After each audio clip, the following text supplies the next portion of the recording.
안녕하세요. 행정철학과 윤리 이번에 계절학기 처음 인사드리는 김영재라고 합니다. 본의 아니게 아직까지 학사 일정이 끝나지 않은 그런 부분이 있기 때문에 처음 인사를 동영상으로 드리게 되었습니다. 행정철학과 윤리는 우리 행정학 전공에서 가장 좀 난해한 어려운 수업으로 알고 있는데요. 사실 행정철학 또는 행정윤리 이런 과목들은 행정학에서 가장 추상적이고 포괄적이고 그리고 사상적으로 또 역사적으로 여러 가지 이야기를 좀 잡다하게 꺼내야 되는 수업이기 때문에 말을 하는 사람도 어렵고 듣는 사람도 어려운 대표적인 과목입니다. 그런데 이제 이게 제가 이 과목을 여러 차례 강의를 하다 보니까 다행스럽게도 우리가 보조 자료를 많이 활용을 할 수 있더라고요.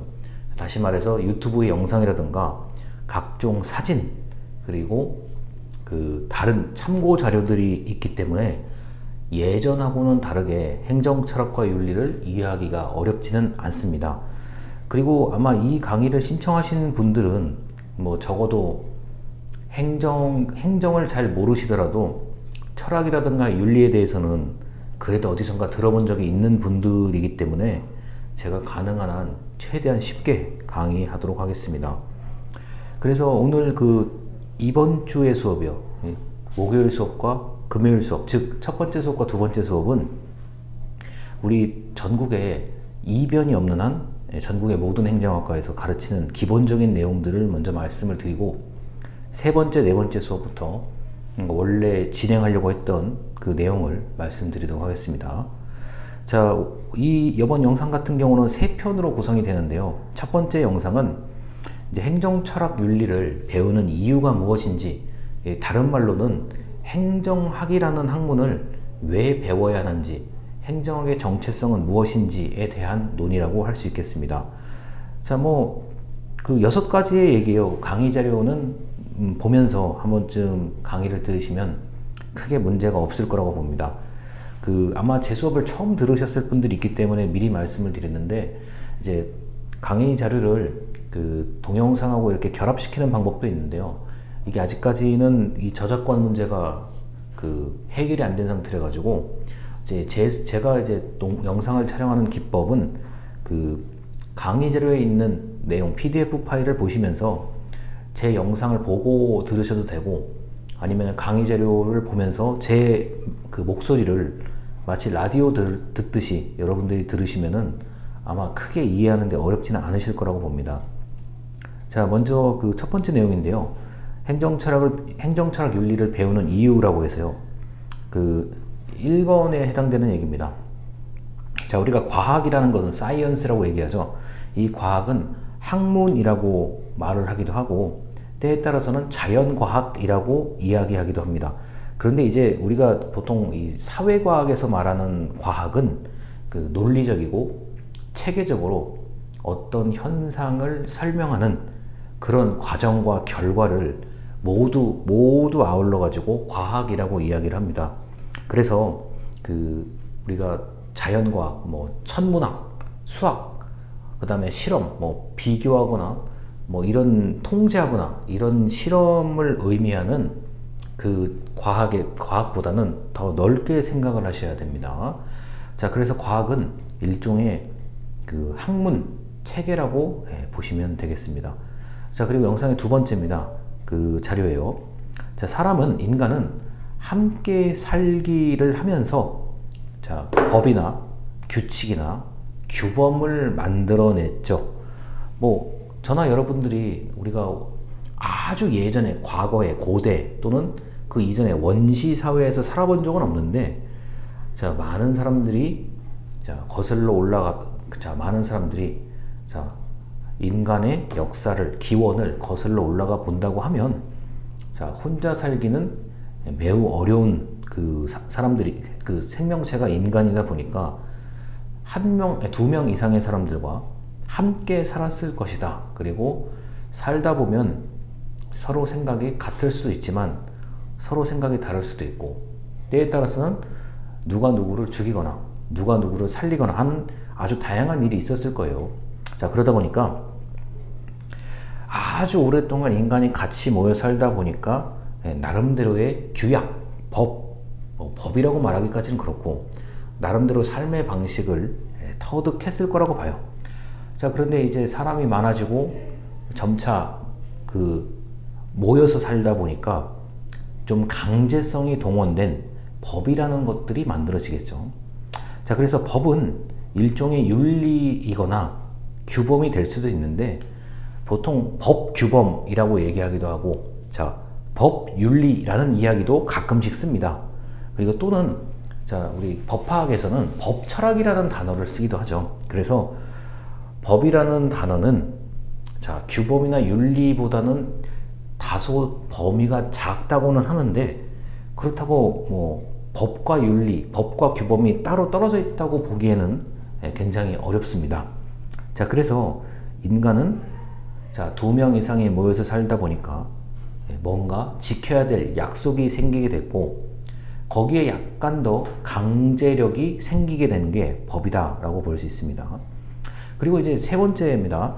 이 세 번째는 실증적 또는 실증주의라는 단어가 있는데요. 이거는 원래 이제 실증이라는 단어는 실제로 증명 가능한 거냐라는 의미예요. 그래서 우리 사회과학에서는 실증할 수 있는 것이 과학이다. 즉, 자, 눈이요. 사람의 눈이요. 자, 눈으로 볼 수 있는 것 또는 사람의 자, 눈, 코, 입, 귀, 뭐 이런 거. 그 다음에 촉각이요. 자, 이런 오감으로 자, 인간이 알아볼 수 있도록 연구하는 연구한 결과를 자, 우리가 보통 실증주의적 방법으로 연구를 했다라고 합니다. 더 이해가 안 되시면 통계를 생각하시면 돼요. 우리는 통계는 자, 하나, 둘, 셋, 넷, 다섯 이렇게 숫자로 셀 수 있는 것으로 표현된 게 통계인데, 가장 대표적인 실증주의의 결과는 어떻게 보면 통계라고 할 수 있습니다.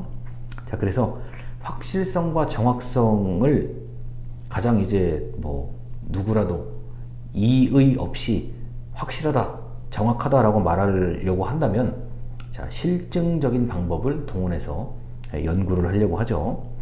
자, 그래서 우리 행정학 계열에서도 실증적 관점에서 연구를 하는 전문가들이 대단히 많습니다. 자, 그러다 보니까 이제 강의 자료 4번이요. 행태라는 단어가 나옵니다. 자, 행태는 인간의 모습을, 인간의 행동을, 자, 인간의 상태를 측정 가능한 것. 자, 사람이 몇 명이다. 또는 자, 100명의 사람들 가운데 30명이 똑같은 행동을 하고 있다. 뭐 이런 것들은 측정 가능한 거죠. 그리고 우리가 그 사람의 의식이나 마음을 측정하는 것, 그 대표적인 게 자, 만족도를 조사하는 거고, 나의 욕구, 자, 욕구를 조사하는 거 어떻게요? 보통 설문지를 동원해서 자, 불만족, 만족 이런 것들을 조사하기도 하죠. 자, 이렇게 셀 수 없는 것을 셀 수 있는 것으로 측정하려고 하는 것, 이것을 행태라고 합니다. 어찌 보면 우리가 실증주의와 행태라는 단어는 그 맥락이 같은 거라고 보셔도 됩니다. 자, 그래서 이렇게 지식 추구하는 방법, 자, 5번째입니다. 이거는 일반적인 원리를 찾는 방법이 있고요. 그러니까 시대가 변하고 대상이 변해도 같은 진리다라고 하는 그런 방법이 있고요. 자, 그게 아니라 시대가 변하면 당연히 같이 변하는 거고, 대상이 바뀌면 당연히 자, 진리도 바뀌는 거라고 보는 개성적, 개별적인 서술이 있죠. 그래서 지식 추구의 방법은 자, 시대와 공간을 초월하는 지식을 찾는 그런 방법도 있는 거고, 시대와 공간이 변하면 당연히 진리도 변한다고 보는 입장들도 있습니다. 자, 그 중에 이제 행정철학과 윤리, 이번 그 계절학기 배우는 행정철학과 윤리는 사회과학적인 성격을 갖는 학문이라고 보시면 되겠습니다. 자, 경제학, 정치학, 행정학, 자, 경영학, 법학, 사회복지학, 자, 이런 학문들이 전부 사회과학적 그 성격을 가진다고 보는데, 여러분, 사회과학적 성격을 가진다는 것은 결국에 인간을 연구한다는 겁니다. 그러니까 인간의 행태, 방금 말씀드렸듯이 자, 뭐 어떤 특정한 상황이 벌어지면 왜 사람들은 그와 똑같은 행동을 하는 것인가, 자, 이런 것들을 연구하는 거. 자, 그 다음에 뭐 요새 뭐 아마 느끼실 것 같은데, 자, 취업하기가 어려울 때는 자, 취업 준비하는 사람들이 어떤 행태를 보이고 있다. 대략 이게 우리가 예측을 할 수 있잖아요. 그리고 어떤 경우에는 자, 측정을 해서 자, 가설을 자, 검증하기도 하죠. 내가 이럴 것이다. 가설입니다. 이럴 뭐뭐 할 것이다. 가설. 근데 나름대로 측정을 해보니까 가설이 맞다 틀리다 이런 것들이요. 그래서 이 사회과학에서 말하는 이 특징은 인간을 대상으로 연구한다. 그리고 인간이 어떤 행동을 하는지를 연구한다. 이것이 바로 사회과학이라고 할 수 있겠습니다. 그 중에서 행정학은 정부가 무엇을 어떻게 왜 하는지, 언제 어디서 무엇을 하는지 뭐 이런 것들을 자, 알아보는 학문이 바로 행정학이라고 하겠습니다. 그래서 과학이 가장 크고요. 그 다음에 사회과학이 있고요. 사회과학 안에 행정학이라는 학문이 있다고 보시면 되겠습니다. 자, 여기까지 해서 첫 번째 영상을 마치고 두 번째 영상으로 넘어가겠습니다. 감사합니다.